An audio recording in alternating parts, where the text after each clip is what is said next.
Hello, everyone, and welcome back to Let's Write an Adventure, our ongoing live stream where we are creating our own campaign in real time, complete with custom Domain of Dread. I'm RJ Kerr, your host as always, and today we are picking up with one of the mini adventures as part of one of our investigative scenes that we've been working on. If you're joining us for the very first time, uh, like I said, we're creating a campaign from scratch, including our own custom Domain of Dread. We've done a lot of work on that already. We have figured out where our characters are entering into this world and how through a gate that opens up during the blood moon for their own selfish motivations or personal motivations, I could say. We have figured out where they land, a shanty town on the edge of a large inland sea called Darkport. And is ruled by a number of warring factions and gangs. This whole domain of dread takes place in and around this inland sea that used to be a basin of a thriving civilization, now in ruins and now flooded, and ruled over by our elemental evil, our elemental villain, Ovander, who we're still fleshing out, as it were. We have generated our very first adventure in the series, where the characters are kidnapped and briefly enslaved, and with the help of one of the factions, has to escape their captors. And in doing so, they learn about the existence of a artifact that gives the wielder power over this domain of dread. And of course, the artifact is lost; nobody knows where it is. And so we are now working on a section of the adventure where the characters are going to get proactive, where they have escaped captivity, they've kind of regained their footing, and now they're searching for this way out. Um, and so to do that, we're using a node structure sort of system here because we don't know where our characters are going to go first. Let me share my screen here while I talk about this. We'll finish our brief overview here. And so the idea is that we are laying out a bunch of clues that connect to different investigative scenes. So little mini adventures and encounters that provide additional clues for the characters that allow them to move on to the next area and so on and so forth. And this creates a web of a web of clues and a web of leads that makes it easy for the characters to follow, gives us a structure to prep with, and still gives our players tons and tons of agency because they can really kind of go anywhere at any time. We're also using this as an opportunity to do some world building. And so instead of brainstorming clues first, we've brainstormed locations where it would be kind of cool for the adventurers to go for one reason or another. And we have listed those out as our investigative scenes. We've already built one of those out in the form of a little mini dungeon where they go seek out an interview with a treasure hunter that's there. And of course, they've got to survive the dungeon first and then work with the treasure hunter to defeat the big bad that's there. And then, of course, the treasure hunter doesn't exactly want to help them, right? Because why would they want to give up their secrets? But we've built that one out using a 5-room dungeon structure. And now we're working on building out one that we're calling our working title here is the Ghost Ship Castle Caper. And the vibe is effectively that there's a multitude of shipwrecks that have been gathered around a natural stone arc off of a seaside cliff, and the ships have been repurposed into a castle-like structure that's now become a Sahuagin stronghold. And the characters are here seeking a ship's log. Their goal is to recover this ship's log that's in this stronghold because it has a clue as to the location of this artifact that they're looking for. And so we're running this as a heist or raid style kind of adventure. And the real secret is that we can write it the same way, and it'll just be up to the characters how it gets run one way or the other. So we have already done a chunk of work on this. We started by defining our vibe, sort of giving ourselves sort of a guiding light as to what we wanted to follow for this. We worked on building out a potential bank of creatures that we might populate our adventure with. Gave ourselves some guide rails with using the new Dungeon Master's Guide, the 2024 Dungeon Master's Guide, to give ourselves low, medium, and hard difficulty encounter XP banks, so we could more easily build encounters. Then we focused on building out action groups. And action groups are effectively our encounters for the adventure, but they're not pinned permanently to any specific location. They're set up so that they can move easily around our environment here, which makes them distinct from your typical dungeon crawl kind of setup. Um, we give them a starting location, but we also give them a status on whether they're staying in that place normally or whether they're moving about. And so we filled this place with these encounters, made most of them dynamic, a number of them dynamic, so that our characters could stumble into any of these moving encounters along the way. And we do this instead of random encounters, especially because it gives us a finite number of baddies in here and opponents to manage, as opposed to leaving that all up to luck of the die. Uh, we then started talking about kind of modifying the 5 room dungeon to a 5 scene dungeon to give ourselves a little more structure to this and know what kinds of pieces we might need to fill in on this raid or heist style adventure. With our entry being kind of heist planning, which is something we'll do last, because our characters should be rewarded by proper planning and getting in there and investigating and surveying this location before they just kind of charge in. There should be things that they can learn, like patrols and entries and that kind of thing. Maybe secret doors. We'll find out. Um, we started last time building out the setback, which is what happens if the alarm is raised. What's the alertness status is here? What is an active group doing? What is a static group doing? What happens when when the characters fail a stealth check? What happens when the alarm gets raised? And what happens when the characters, if they get overwhelmed? What happens then? Because we don't want to set up a TPK. And so that's our setback for our 5 scene dungeon. Um, and I think today we're going to work on what we would be calling our puzzle. Effectively, it's our keyed locations, because really the puzzle in a heist or a raid is rarely a, I won't say definitively because it can be whatever you want it to be, but a lot of the time it is not a specific like puzzle door or a puzzle room or a set or a specific trap. It is frequently finding the object that they're there to recover because they don't necessarily know where it is. And so that exploration becomes the puzzle.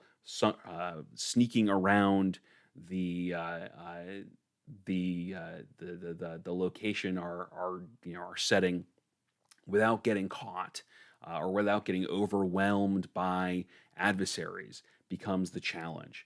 And so while we call this a puzzle in the vernacular of a 5 room dungeon kind of structure, we could also just as easily call it the challenge. And then we have our climax, which we'll work on probably maybe we'll see if we jump into this today. We'll see how far we get. Where the situation changes after the characters achieve their goal. Once they find this logbook and now they've got to leave with it, we want to mix things up a little bit here and have it so it's not just a repeat of what they've already done to get out. Now there's new challenges that present themselves, and that forms the climax of our adventure, which replaces our big bad evil guy, our BBEG, in this format. And then obviously the reward at the end is the information that the ship's log gives them, the clues that they can uncover. All right, so before we go ahead and jump into working on some of our key locations here, it looks like we've already got a comment in the chat, and I will encourage everybody who's new here. Please, this is an interactive channel, so hop in the chat, tell me your thoughts, ideas, your questions, anything that you want to discuss while we're here and working on this today. I love hearing from you all, and sort of the ideas and feedback that you give are some of the most creative things that we've come up with on this channel. So highly encourage. So let's see. First one, Jonathan Frost. Subverting expectations here might be a fun thing to do. The information the characters need isn't in an obvious place.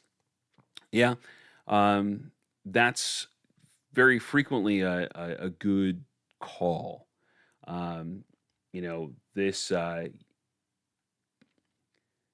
Let me frame this by saying that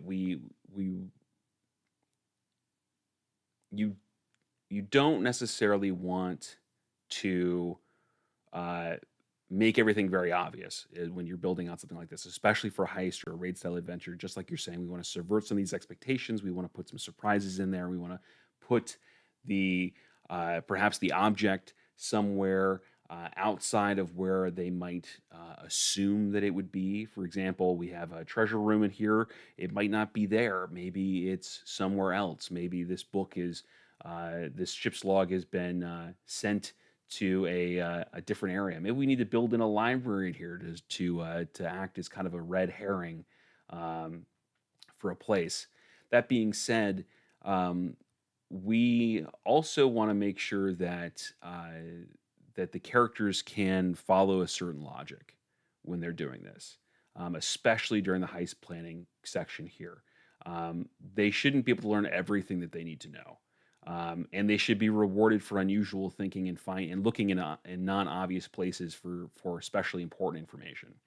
Um, like we're saying here, some sort of subverting some of those expectations. But a few things we put in here should be obvious. If they stake out, they should be able to notice the guard patrols. If they do a circle around the facility, they should have the opportunity to spot different entrances.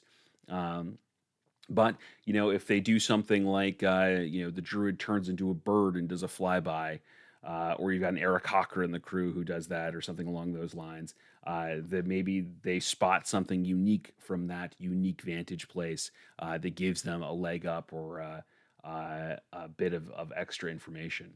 Um, but yeah, subverting expectations is always a fun thing to do here, and adds some flavor to an adventure, makes it more exciting with lots of twists and turns.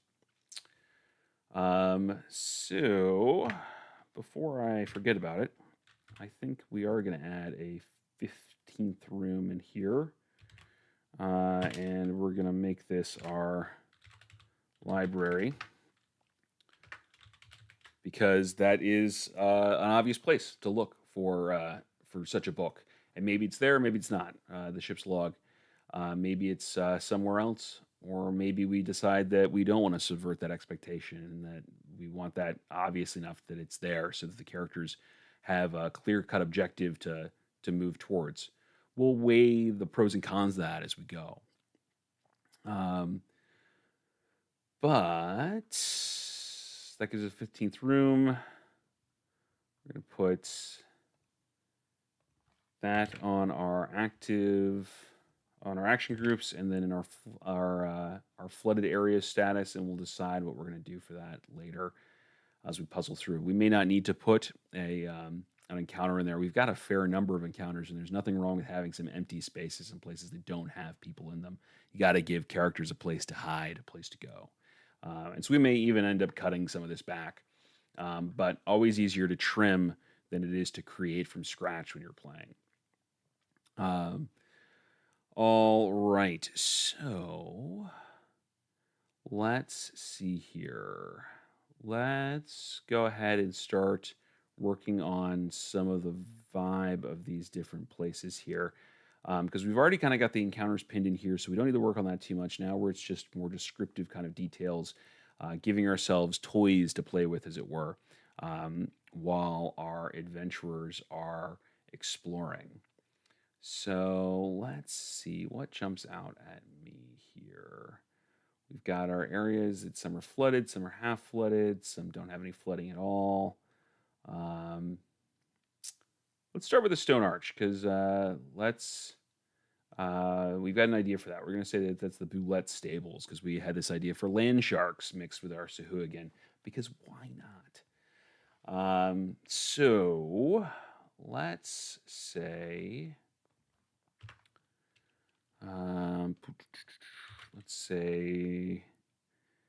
description.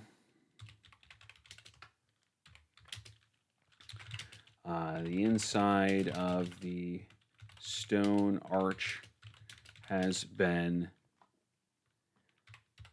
hollowed out to form a cavernous space,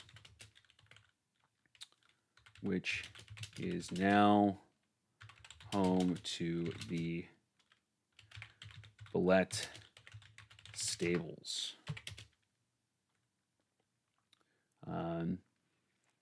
And I wonder what a Boulette nest would look like. Is it straw on the ground? Do they make sort of muddy nests? Do they make nests at all? How do they den? Hmm. Well, since they kind of dig through the earth, I imagine that they make little dens for themselves, maybe here. So maybe um, the main chamber is packed with small tunnels and alcoves formed by digging boulette pups um, with a large crater in the center, or we'll say large crater-like hole center that serves as the boulette mother's nest. Cool. Yeah, so we get ourselves a little bit of um, descriptive information here, and we'll fill out more of that once we start working on the map because we are going to need to build a map for this. Um, that's one of I don't want to say the drawbacks of a raid or high style adventure. It's that it really, if the characters are going to approach it tactically, which they should be encouraged to do, having a map makes a big difference. It's a it's it's a lot harder for them if you try to theater the mind it uh, like you can with other adventures. Um, the maps make a big deal. Um, all right, so that's enough for that one. Um, we talked a little bit about the windmill, and we had this idea that sailcloth had been repurposed towards a windmill, this sort of up on the upper levels of this stone arc, kind of capping it off. And here they were grinding sort of their harvest into meal. Um, maybe grinding kelp, sort of powdering that under a wheel would be the kind of thing that they're doing here. So let's description, and let's just double check. It's not flooded. I know that. It's, what was that, area 10? Cool. So not flooded. And 9 Sahuagin here who work the windmill to turn dried kelp into meal is what we said. All right, great. So kind of thinking of this as like, I mean, as a windmill kind of structure, right? So we would have some mechanical motion here where we'd have the sailcloth that's used to sort of catch the wind and turn the actual wheel. We would have some gears in there. We would have the shaft that translates power to it that moves the millstone around. We'd have the basin where they would put in this sort of dried kelp, and then there'd be somebody collecting and bagging the ground. These ground up kelp flakes. Um, so, um, does it make more sense? Because you can make fish meal too. Maybe dried fish in here as well. I don't know that. Maybe that's too much into the weeds that we need to worry about that. Or what they're making. So maybe it just smells of kelp and fish in here. It smells of the sea um, in this sort of windswept structure. Um, let's see here. The interior of this windy structure is hollow for, say, 3 stories. Let's see here. Jonathan Frost says, "Do Sahuagin eat fish flakes?" I don't know, but I'm pretty sure Kuatoa will.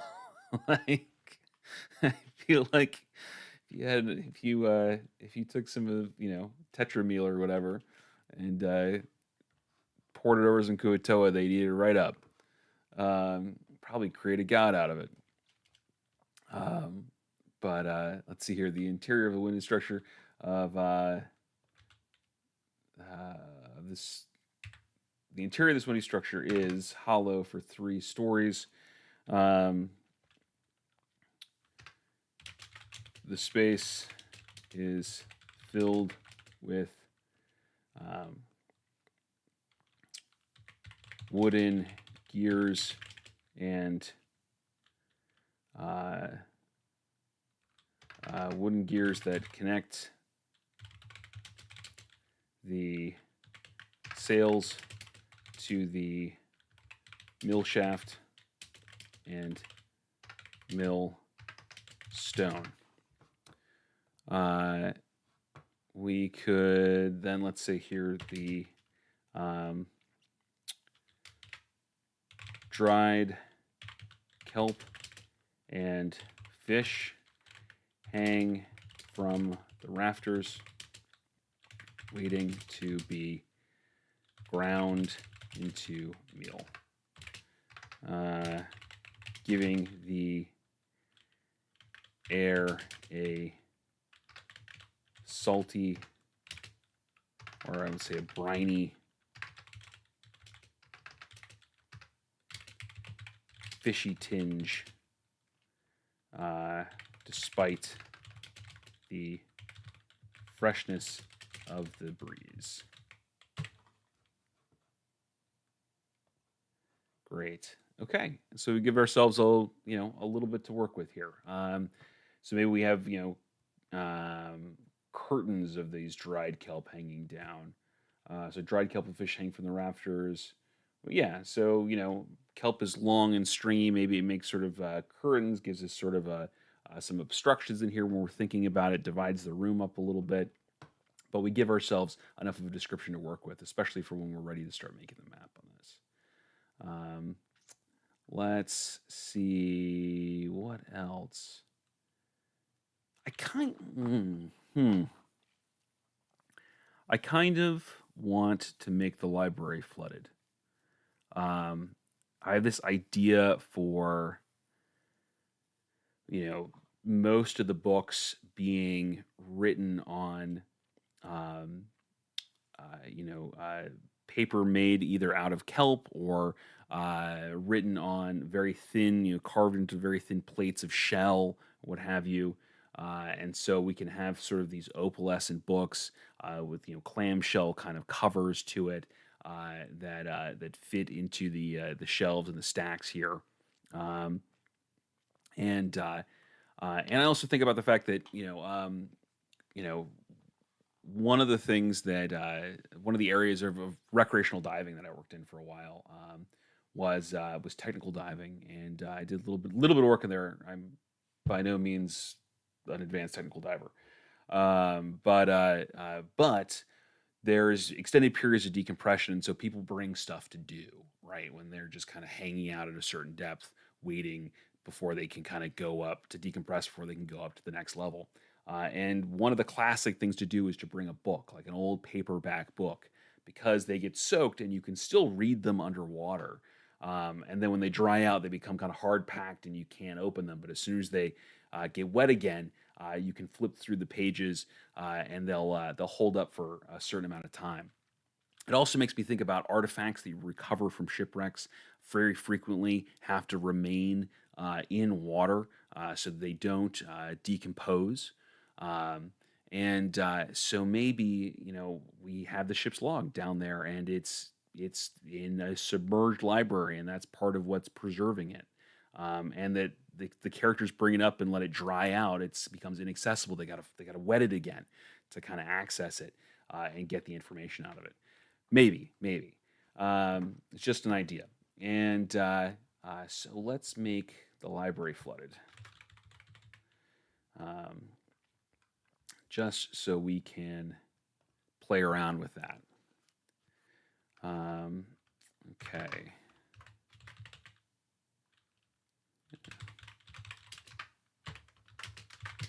Let's see here.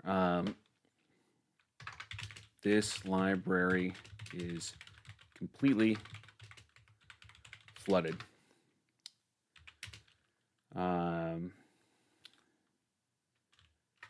Most of the books and tomes here are made of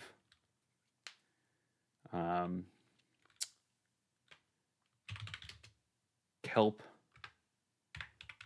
pulp, paper, or translucent slabs of translucent sheets of shell, pressed shell. So, you know, if you kind of peel apart a shell, it'll flake. It'll flake away. You can get these very almost paper thin kind of pieces out of it. Maybe those are pressed together or they're pulled from large shells to create the sheets for this. With clamshell covers. A few more traditional tomes line the let's see here, the what would the shells be made of here? I don't stacks here. I kind of think they would be made of wood from the shipwreck kind of aspect here. I was going to kind of go to stone, but I was just kind of channeling my inner Little Mermaid, where does the whole isn't this neat my collection's complete bit here, right, where she's got all the stony shelves in there, but they could be made of something else. Let's see here. Ben Elder says coral, and yeah. What if the shells were grown? I like that. Yeah. Find the coral shelves. Cool idea, Ben. Cool idea. Yeah. A few more traditional tomes line the coral shelves. These waterlogged pages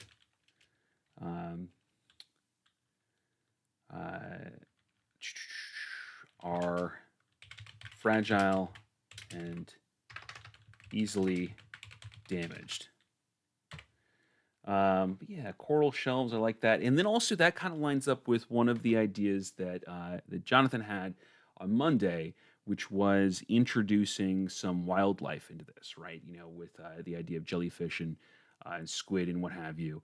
But if we had coral shelves, we could have fire coral that grows in patches in this library here, and we could create a hazard for the characters as they begin searching out. So a burning coralline that they contact with, because that sucks. It hurts, and it would be kind of a cool dungeon hazard kind of thing to it here. It could cause a little damage. It could be a minor sort of setback here, and make the characters slow down a little bit while they search this place, giving time for patrols to come by and for their plans to go awry and what have you. So let's say hazard.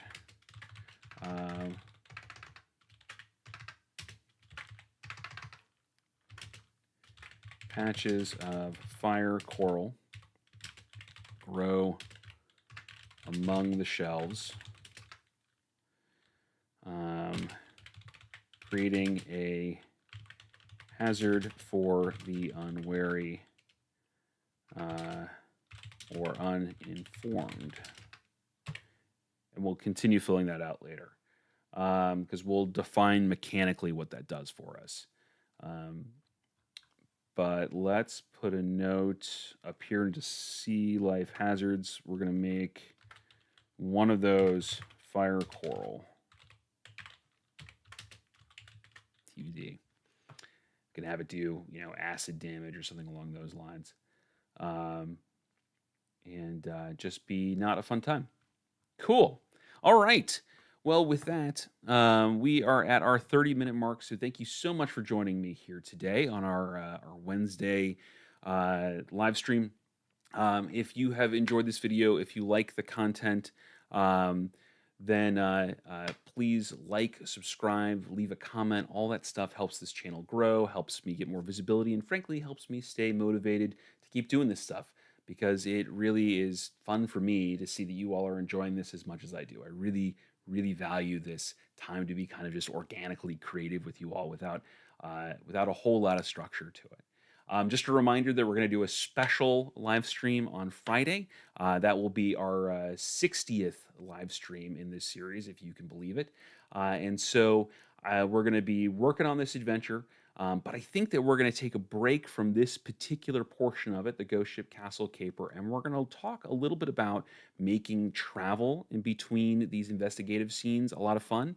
D&D travel turns out is one of the keywords that people use to find me or find this channel a lot. So we're going to lean into that a little bit on Friday and talk a little bit about how I like to make D&D travel engaging and a little more realistic and just a better time than just an active montage. So, anyway, thank you again so much for joining me. I hope that to see you all on Friday, and I'll definitely, hopefully, see you all on our usual Monday and Wednesday slots next week. So, thanks again for joining, and I will see you all then.